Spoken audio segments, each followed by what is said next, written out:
Assalamualaikum warahmatullahi wabarakatuh. Hai para pencinta catur dan para catur mania, selamat datang kembali di Legenda Catur Dunia.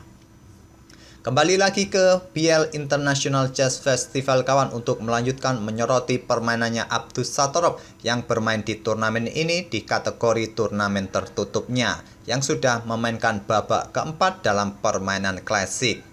Di game-game sebelumnya kita sudah ulas permainannya Abdus Satorov, Lee Kwang Lim, dan Domaraju Gukes. Kali ini kita akan ulas permainannya Abdus Satorov lagi. Kemarin lusa adalah hari jeda, hari libur kawan, jadi tak ada partai. Baru tadi malam dilanjutkan di babak keempat ini. Dan pada posisi babak keempat ini kawan, berikut inilah hasil-hasil yang didapat oleh pemain di permainan klasikal ini. Di posisi pertama ditempati oleh Andriy Esipenko. Dari 4 kali main dia mendapatkan 3 kali remis dan 1 kali menang, mendapatkan 2,5 poin. Diikuti oleh Arkadiy Naidits kawan dengan perolehan poin yang sama dengan 3 kali remis dan 1 kali menang. Diikuti oleh Gukes 2 kali menang, 1 kali remis dan 1 kali kalah. Di posisi keempat ada Gata Kamsky.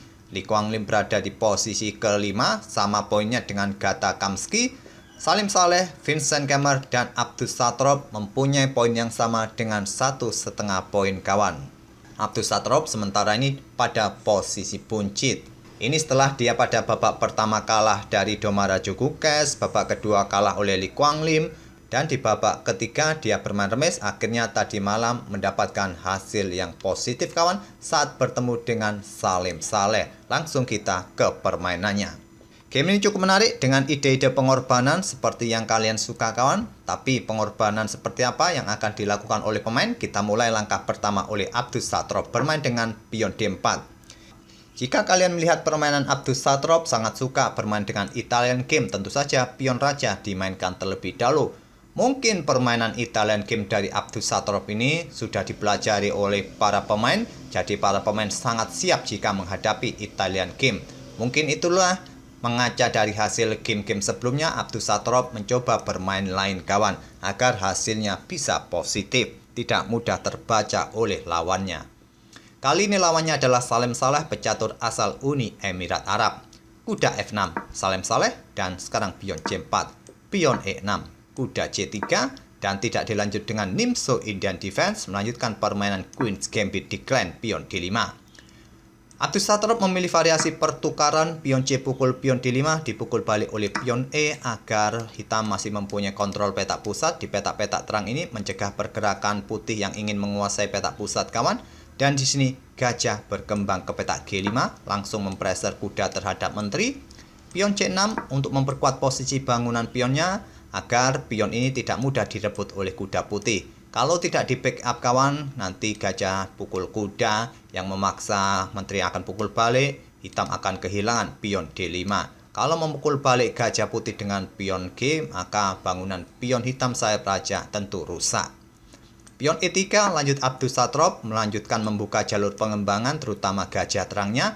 Pion H6, gajah mundur ke H4, gajah E7 persiapan rokade, gajah D3 melanjutkan pengembangan. Pengembangan berikutnya adalah tentu kuda dan juga menyiapkan rokade. Salim Saleh rokade terlebih dahulu, kuda G berkembang ke petak E2.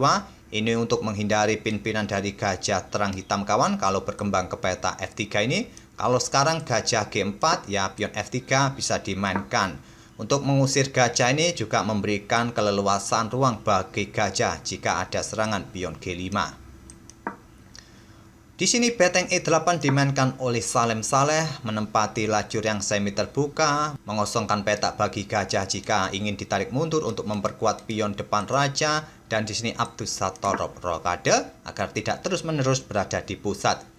Kuda B berkembang ke petak D7, menteri C2, dan di sini kuda ke H5 membuka tantangan pertukaran gajah gelap.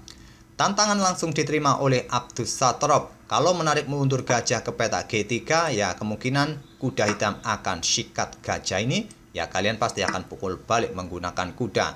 Tapi engine menilai variasi ini akan memberikan keuntungan sedikit bagi hitam kawan di atas papan. Dan di sini tadi gajah pukul gajah dipukul balik oleh menteri. Selanjutnya adalah beteng A bergeser ke D1. Di sini kuda D bergerak ke petak F6. Dan di posisi ini sudah ada 2 game yang mencapai posisi seperti ini sebelumnya kawan, di mana benteng E1 ataupun gajah F5 merupakan pilihan putih di langkah berikutnya. Tapi Abdussatrob memilih ide yang lain dengan kuda C1 kawan, dan ini merupakan langkah baru yang belum pernah dimainkan sebelumnya di langkah ke-14 ini. Salim Saleh melanjutkan langkah menteri D6, mencoba membuka akses benteng bermain di sini karena terlihat lajur ini siap diisi oleh benteng satunya kawan, jadi menteri tidak ingin berada satu lajur, atau sedang mengincar pion H2 dengan dukungan kuda siap memberikan ancaman. Benteng F bergeser ke E1, kuda G4 lanjut Salim Saleh, lurus-lurus saja kawan serangan tanpa babi bu lagi incar pion H2, tapi serangan simpel semacam ini mudah diantisipasi dengan pion G3 oleh Abdussatrob. Kuda H mundur ke peta F6, selanjutnya benteng putih naik ke peta E2, menteri mundur ke peta D7. Di sini benteng putih ditarik mundur lagi oleh Abdussatrob, mundur ke peta E1 dan menteri hitam kembali ke peta D6. Di sini Abdussatrob tidak mencoba melakukan pergerakan yang bolak-balik seperti ini kawan, naik turun dengan bentengnya. Dia tidak ingin terjadi threefold repetition move. Di sini kuda B3 pilihan Abdussatrob. Pion H5 dilanjutkan oleh Salim Saleh, jelas didorong untuk beradu dengan pion putih membongkar bangunan pion putih ke depan. Dan di sini kuda ke D2, berencana ke F1 kawan untuk mendukung pion G3, pion H2-nya ke depan. Dan Salim Saleh tetap mendorong pion H4-nya. Di sini tidak kuda F1, kuda F1 juga bagus kawan, salah satu rekomendasi engine. Tapi pion E4 dimainkan oleh Abdussatrob menantang pertukaran pion. Kalau tidak diterima ya pion ini siap didorong, ancam menteri, ancam kuda. Tapi tantangan ini ditolak oleh Salim Saleh kawan. Di sini dia membuat gebrakan untuk melakukan pengorbanan kuda pukul pion F2. Tapi di sini engine menilai langkah ini adalah langkah kesalahan. Selain untuk menerima tantangan pertukaran pion semacam ini kawan, langkah terbaik lainnya adalah seperti ini kawan.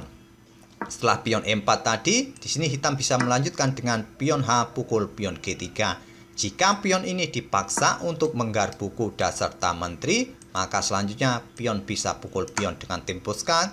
Setelah raja ini bergeser, anggap contoh bergeser ke peta G2, pion bisa dipromosikan dengan promosi kuda dengan tempo skak kawan. Setelah dipukul balik oleh benteng, kalian bisa pukul pion ini dengan kuda, dipukul balik oleh benteng, menantang pertukaran, hitam bisa menang.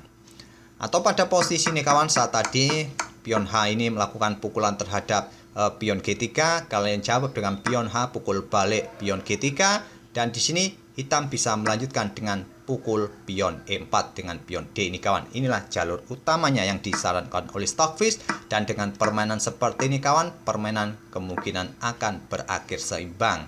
Dan di sini kuda bisa lompat ke peta E3 mengancam benteng, kalian biarkan saja, kalian cukup melangkah dengan menteri ke peta C1, mengepin posisi kuda terhadap menteri. Dan pada posisi ini jangan kalian ambil benteng ini terburu-buru kawan, kalian lakukan pengorbanan pertukaran benteng terlebih dahulu. Kalau kalian ambil benteng ini berniat untuk mendapatkan kemenangan kualitas perwira, maka kuda F6 akan dimainkan skak. Dan ancaman yang serius kawan, ancaman skakmat 1 langkah jika kalian ambil kuda ini menggunakan menteri, skakmat 1 langkah. Kalau kalian ambil menggunakan pion, maka benteng pukul benteng terlebih dahulu skak, raja naik ke peta G7 dan benteng siap dikorbankan lagi di sini kawan, diambil oleh raja dan menteri kalian tewas di sini kawan. Putihlah yang bisa menang. Oke, kembali ke langkah aslinya. Salim Saleh melakukan pengorbanan kuda pukul pion F2 dan pengorbanan langsung diterima tanpa babi bu lagi, merupakan pilihan terbaik. Kuda G4 lanjut Salim Saleh skak dan raja bergeser ke G2. Selanjutnya kuda berkorban lagi pukul pion H2. Kali ini pengorbanan ditolak, kuda F1 lanjut Abdussatrob. Kalau pengorbanan ini langsung diterima, tentu saja menteri akan ambil pion G3 skak dan memaksa raja turun ke peta H1. Dan pada posisi ini kawan, terlihat setelah tadi beberapa kali melakukan pengorbanan, tentu dukungan untuk menyerang memberikan ancaman skakmat sudah tidak ada lagi dari hitam. Jadi sangat logis jika hitam memutuskan untuk melakukan skak-skak yang berulang untuk mengakhiri permainan dengan remis. Itulah kesempatan hitam untuk bermain remis di posisi ini.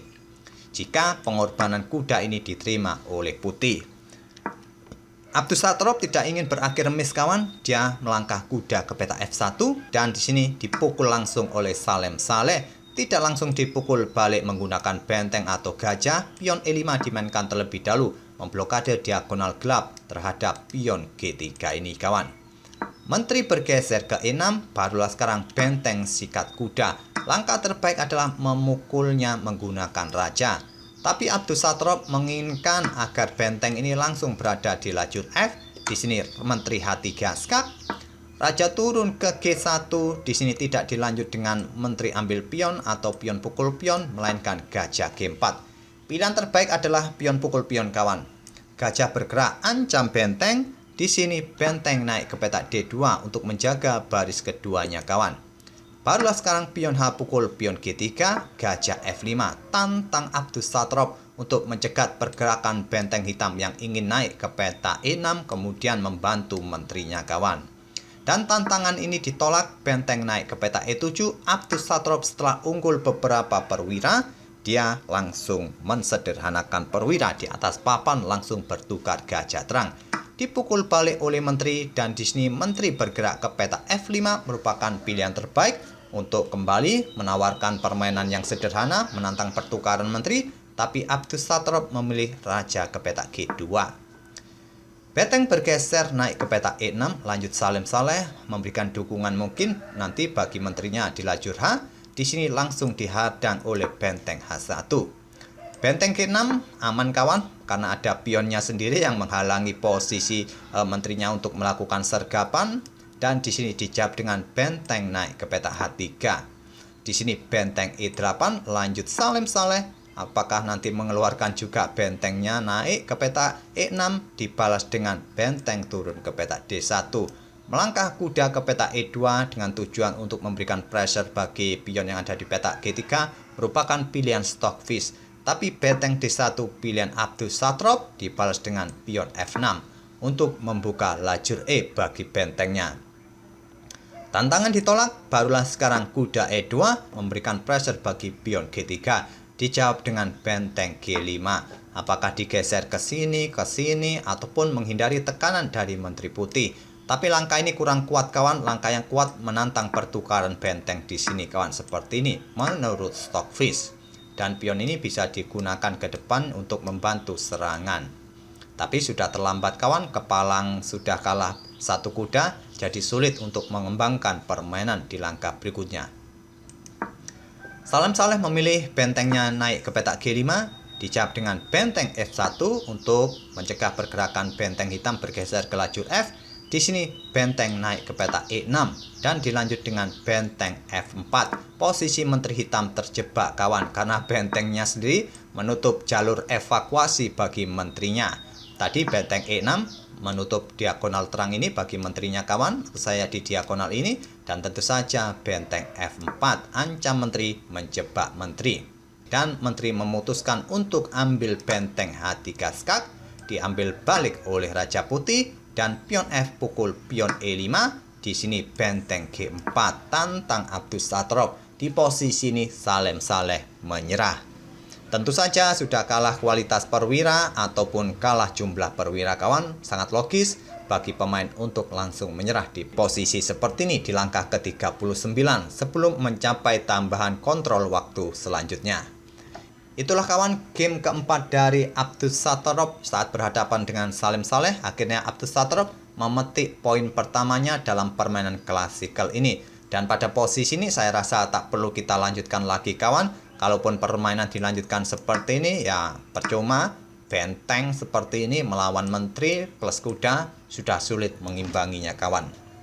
Semoga permainan dari kedua pemain bisa menghibur kalian dan kita akan bertemu di video-video berikutnya. Dan jangan lupa nanti malam Super United Rapid dan Blitz gelaran Grand Chess Tour seri ketiga akan dimulai. Dan jika kalian ingin menonton live streamingnya, kalian bisa masuk ke St. Louis Chess Club kawan, channelnya di sini. Kalian bisa melihat live streamingnya nanti. Oke, kita akan bertemu di video-video berikutnya. Terima kasih. Wassalamualaikum warahmatullahi wabarakatuh.